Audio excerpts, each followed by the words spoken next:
O imposto sobre a gasolina já foi pago, o imposto sobre o diesel, sobre o etanol já foi pago. Então, assim, quando o Estado ele precisa de recursos, ele vai fazer o quê? Está com problema de sonegação, as empresas estão com caixa ruim, está fazendo um monte de refis, aí ele pensa, onde é que eu posso aumentar esse imposto e receber esse dinheiro sem risco de calote nenhum? Os combustíveis. Aumenta aí, pessoal, aumenta o preço de referência e aí a gente consegue saldar o nosso caixa.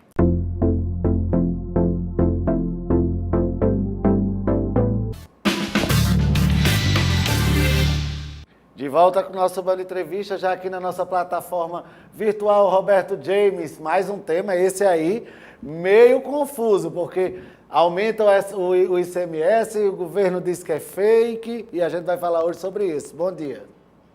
Bom dia, exatamente. Hoje a gente vai desmistificar e tentar explicar para o telespectador como é que funciona esse negócio. O governo está falando a verdade, os jornais estão dizendo a verdade. Hoje a gente mata essa curiosidade. Bom dia, Roberto. Na verdade é o seguinte, eu não sei se o governo está falando a verdade ou não. Eu sei que meu bolso está sentindo o peso, porque o combustível está R$ 6 ou quase 6, e eu estou pagando 29% sobre R$ 6 só de ICMS. Como é que é essa conta, Roberto? Exatamente. Olha, o maior problema que a gente encontra nessa classificação de imposto ICMS, hoje ele é considerado por diversos tributaristas como o mais danoso dos impostos a serem cobrados aqui no Brasil, é que a alíquota não é uma conta simples que você faz como são os impostos federais do governo, né? São tantos centavos por litro e aquilo ali vai ficar daquela forma. Não. O ICMS ele é cobrado da seguinte forma. O governo, através de um ato chamado Ato Contep, ele se reúne em diversas secretarias de tributação do Brasil inteiro e eles determinam preços referenciais. Esse preço de referência é o preço que o governo vai cobrar o valor do ICMS. Aqueles 29% que o governo diz que é fixo, de fato, ele está falando a verdade. A alíquota de cobrança ela é fixa, mas quando o valor de venda do produto altera, aquele imposto aumenta, ou seja, o valor absoluto cobrado pelo Estado, ele aumenta. Roberto, mas como é que é feito esse cálculo desse valor para que a gente tenha uma ideia de como é que chegou a esse número, para que o governo cobre sobre esse número? Olha, hoje eles dizem, os governos estaduais dizem que utilizam o preço de referência da ANP. A ANP faz pesquisas direcionadas, não pesquisa todas as cidades, e através de uma média ponderada que a ANP faz por estado, os governos estaduais utilizam aquele preço. Mas um fator interessante, Rodrigo e Roberto, é que antigamente esse tipo de cobrança era feito por causa da ineficiência tecnológica do Estado de saber qual é o valor que você vendia na sua bomba. Hoje, qualquer posto de combustível da cidade mais remota que você imaginar aqui no Brasil, ela consegue emitir um cupom fiscal eletrônico, que é uma nota fiscal eletrônica. A partir do momento que ele emite aquele cupom, o governo do estado sabe exatamente naquele momento o quanto ele vendeu, qual foi o produto que ele vendeu, a quantidade e o valor pago. E a pergunta é, com tanta tecnologia ao nosso dispor, por que o governo do estado não cobra o ICMS exatamente do valor que o posto vende? Em alguns momentos, o valor supera, mas na maioria das vezes, o valor de pauta ele é superior ao preço que os postos vendem. Sabe por quê, Roberto? Porque naquelas guerras de preço, briga entre um posto e outro para ganhar clientes, eles baixam os preços, mas o imposto cobrado é o mesmo. E isso prejudica o posto, prejudica a população e o consumidor em geral. Que na verdade o valor aumenta e aumenta no bolso. Então você que está pagando ali hoje quase R$ 6 no litro de gasolina, o valor que você paga do ICMS é maior em cima disso. Então termina que aumentou sim. É só uma forma de você meio que maquiar para dizer que não aumentou. É isso, Roberto? Exatamente. Esse é o fator mais danoso do ICMS. Você não sabe exatamente quanto você está pagando. Você vai abastecer aqui em Natal, você não sabe quanto você paga, você vai abastecer no interior, você não sabe quanto é que você está pagando de ICMS. E isso é muito danoso e muito tranquilo para o governo do estado, porque ele fica, né, alimentando essa ideia de que a alíquota é fixa e que ele não aumentou nada, mas a partir do momento que ele aumenta o preço de referência, o consumidor paga mais. Os postos, eles sofrem, Rodrigo e Roberto, porque aquele camarada que abastece R$10, ele continua botando R$10 na sua moto, quem abastece 20, quem abastece 50, quem abastece 100, continua. Eu, por exemplo, eu tenho o costume de abastecer R$100. Faz muito tempo que eu chego no posto, coloca R$100 de etanol, coloca R$100 de gasolina. Ou seja, o posto vende menos, o consumidor tem que mudar sua rotina para se adaptar a essa nova realidade e o Estado continua arrecadando mais, mesmo que os postos vendam menos. Você que é analista de comportamento consumidor, pode botar 100. Eu ainda como jornalista boto 50. O problema é que antigamente eu botava 50 e eu via, Roberto, o ponteiro sair da reserva. Agora se o carro estiver na reserva, não sai mais não. Roberto, para complementar, se o preço de referência, por exemplo, é R$7 e ele cobra 29% sobre o preço de referência e a bomba está vendendo a 6, ao invés de estar pagando 29, eu estou pagando 33, quase 34 reais, sobre quase 34, certo? Eu não estou pagando sobre o valor real, eu estou pagando 34% e não 29%. Porque essa é uma das coisas. Se a gente fosse fazer um filme de faroeste, o mocinho seria o consumidor e o restante eram todos de bandidos?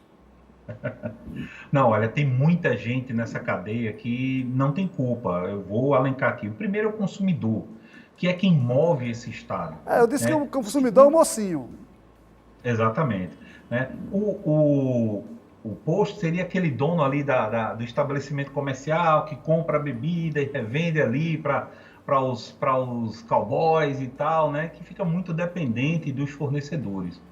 O grande vilão, e eu venho brigando há muito tempo aqui no programa, Rodrigo e Roberto, a gente é pioneiro em falar nesse assunto aqui, tá? A gente já fala já há muito tempo, hoje está na moda, o governo federal está falando, todo mundo está colocando nas redes sociais, mas a gente aqui no programa Band Entrevista já falava sobre isso há muito tempo atrás. A gente já trouxe esse problema, já apresentou esse problema, e as pessoas precisam entender que o principal foco desse imposto é que ele aumenta a receita sem o governo precisar fazer nada. Ele não precisa fazer nada, basta ele alterar o preço de referência. Isso não é só com combustíveis não, tá? Tem diversos produtos que esse preço de referência é utilizado. Por que o combustível está em evidência no governo do Estado?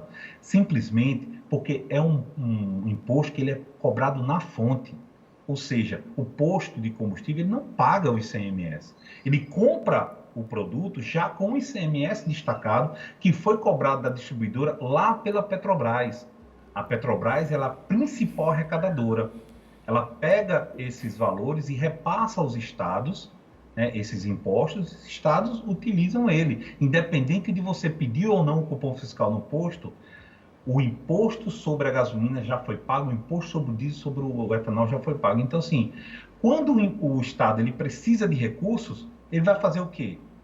Está com problema de sonegação, as empresas estão com caixa ruim, está fazendo um monte de refis, aí ele pensa, onde é que eu posso aumentar esse imposto e receber esse dinheiro sem risco de calote nenhum? Os combustíveis. Aumenta aí, pessoal, aumenta o preço de referência e aí a gente consegue saldar o nosso caixa.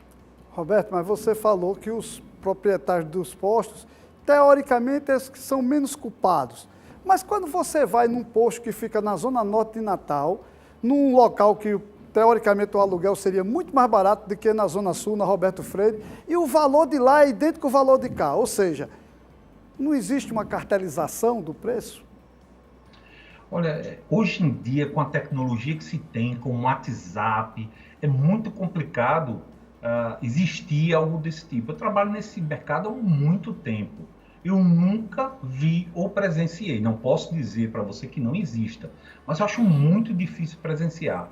Agora, como ele é um produto que fica estampado com o seu preço numa placa na entrada do comércio, ou seja, todos os proprietários eles têm acesso aos preços uns dos outros. É diferente de um restaurante, é diferente de um supermercado, que você fica ali sem ter exatamente ideia. Se você não for lá no supermercado olhar qual é o preço que aquele supermercado está fazendo, você não vai saber, né? Então, por isso que os supermercados fazem pesquisas diárias dos seus concorrentes, Pode ir lá, você vai encontrar um monte fazendo pesquisas para tentar entender qual o preço o seu concorrente está fazendo. Os postos de combustíveis não, a placa fica muito estampada.